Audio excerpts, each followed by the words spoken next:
Kini ang At Home with GMA Regional TV.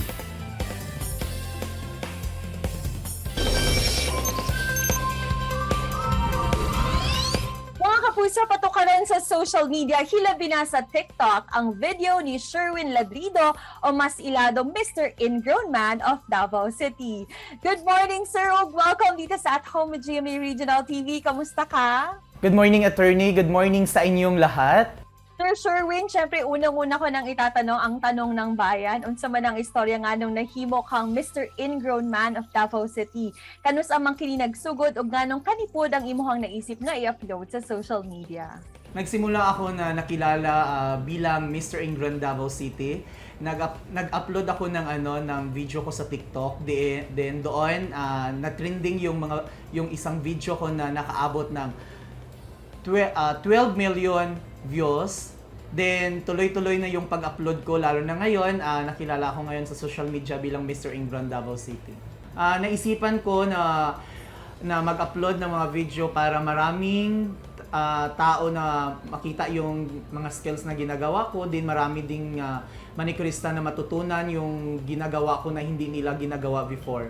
Unsa po daw imuhang reaction nga daghan na kaayo kag followers sa social media tungod sa imuhang content? Ang reaction ko, sobrang happy ko din, na-shock ako na yon. Sobrang happy ko kasi na maraming nanonood at nagustuhan yung mga ina-upload ko. Din hindi ako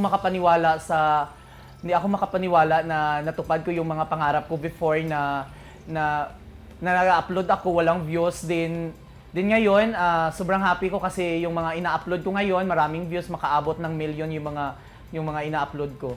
Isip po sa nail technician, ado na ba kay sikreto nganong ang imuhang mga customers nagbalik-balik man gyud sa imuha?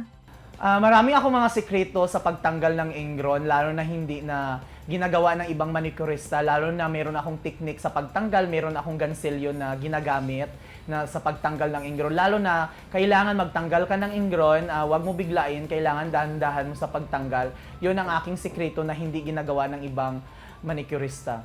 Unsa po ang mga natabang sa imuha, sir, tungod sa imuhang profession? Bilang nail technician, sobrang laki ng tulong sa akin dahil sa edad ko na 26 years old, nakatayo na ako ng bahay, nagkaroon ako ng sariling motor, din nakapundar na ako ng sarili kong lupa.